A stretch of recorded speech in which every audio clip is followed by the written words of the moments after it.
So, folks, we're at a wedding reception. There is the bride and groom. And the rest of us are going to come up and make a speech about the bride and groom. And at some point in time, we're going to pick up one of the lovely sentences that you wrote for us and try to make it make sense in the middle of our speech.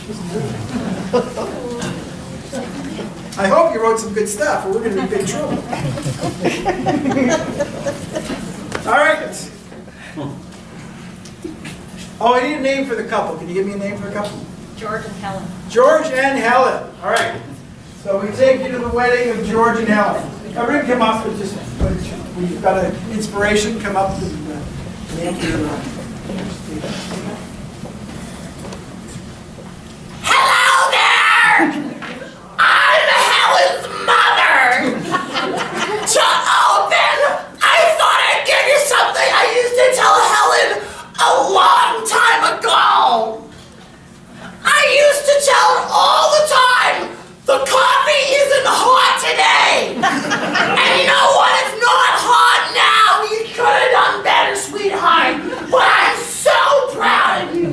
So proud of you.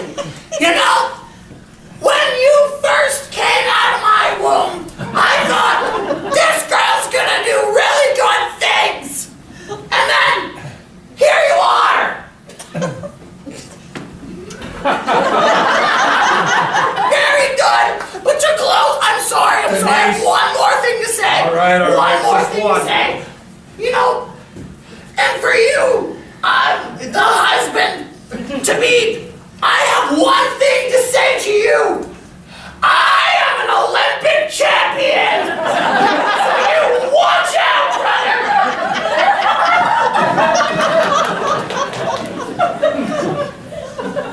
Hello, I am George's brother, or Jorge, as we still call him at home. Yes. Some of us remember our family.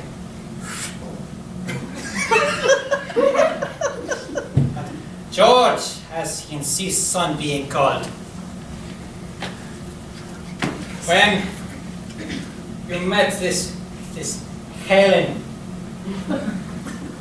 I knew she was going to change you, and I was right. I remember the first day she walked in, and she said,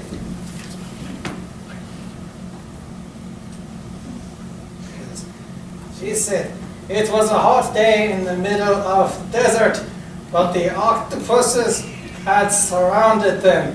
I turned to turn, and that is where I cut her off.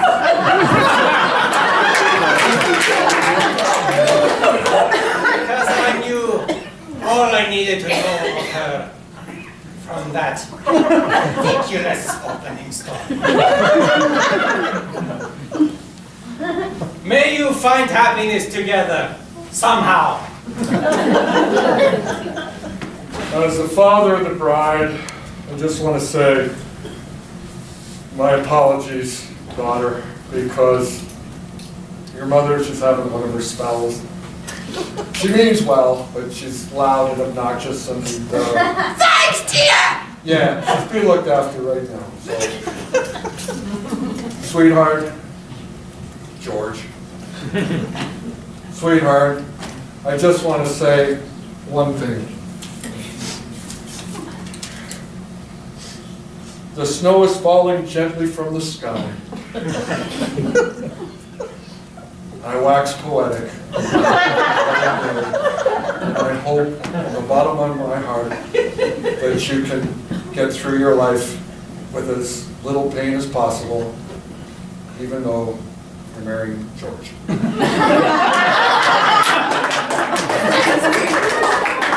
As some of you know, it should have been me wearing the white dress today. I was dating George, and my best friend at the time, Helen, somehow insinuated herself into our relationship, and anyway, we have to let bygones be bygones, I suppose.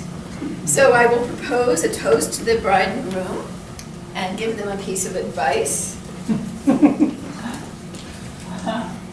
The blue horse saw a ghost. Perhaps that can help you in your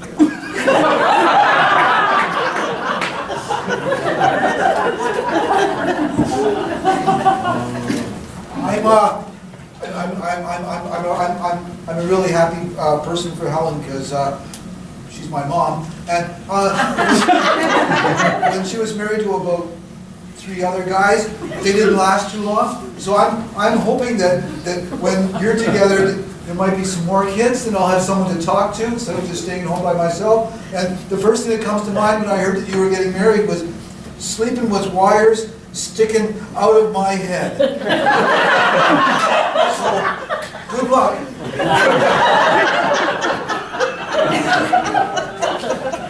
I hope you don't mind me stopping by on your wedding day. There's a nice spot of fishing over there, but seems like such a nice ceremony, so I wanted to give you a wee bit of advice I got from being married to the sea for so long. And that is, how many times have you laughed at your own jokes? And when you're on your own, you'll be laughing a lot. So you stay together, and maybe you'll laugh more or less. I'm not really sure how that works. But you enjoy yourself, okay?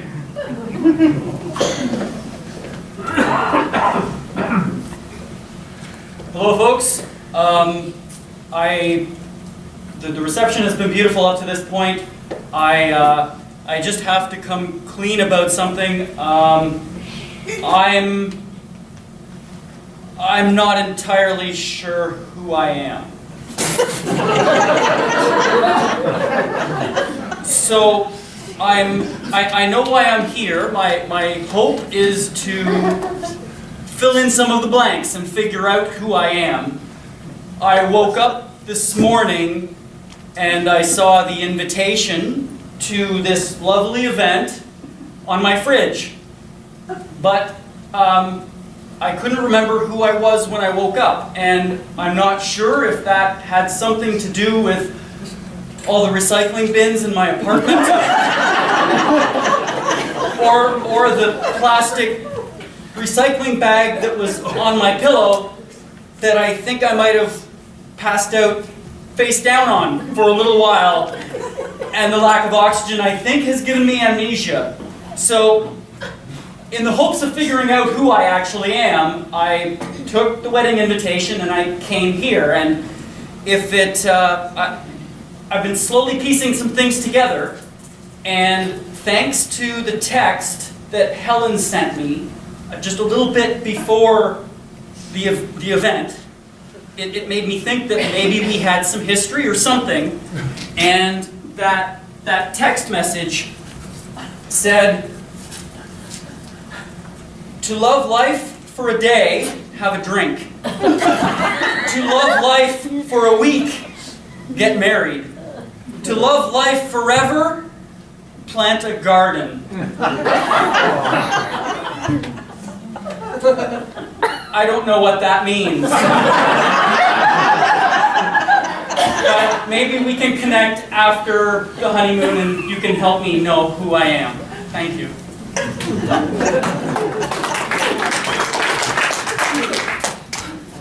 Georgie, baby! It's Georgie's best man, Ned. It's my duty to make a toast.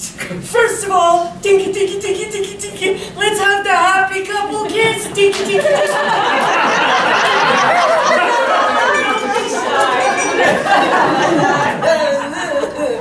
Well, Georgie, I can't believe this goddamn day is here.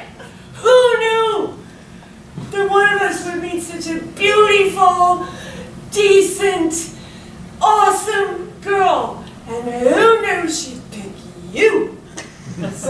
Me. But, at any rate, you're my buddy forever. You wanted me in my own family.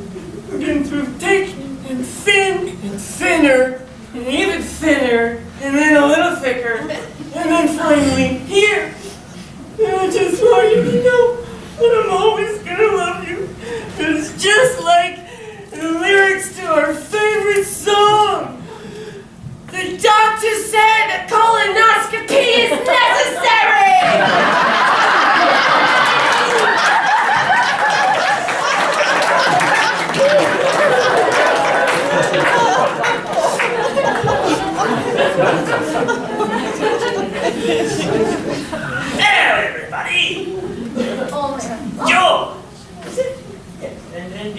was, Helen?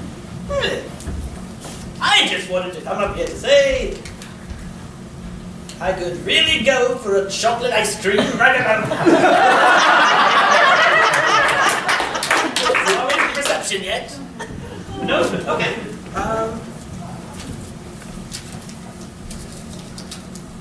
I hope you flossed today.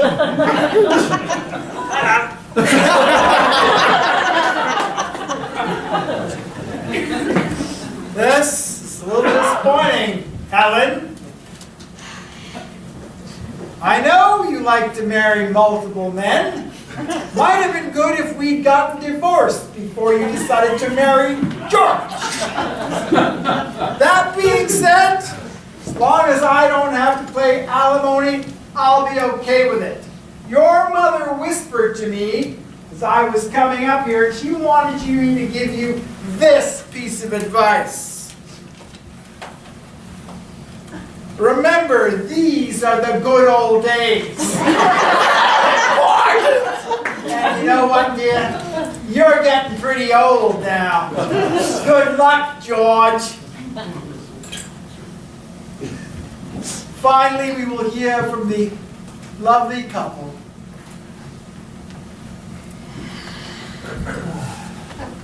So you've had a few boyfriends.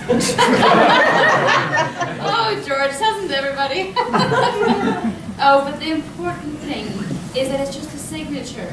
And the other ones are just a signature, too. I just forgot because I was in the middle of planning a garden with Recycle Man because it's a community initiative founded by Delphi Park staff. And I just didn't get around to it. But to be fair, I will keep your Spanish last name. I promise. Well, I'm really glad that you're comfortable with having so many signatures, because what I'm going to tell you is, well, first there was Cindy, and then there was Gladys, and then there was Jennifer, and then there was Susan, and then there was Daphne, and then there was Bedelia. And, there's a lot of signatures involved with those names, but the important thing is that we found each other, and that you and I have signed, are the latest ones to sign.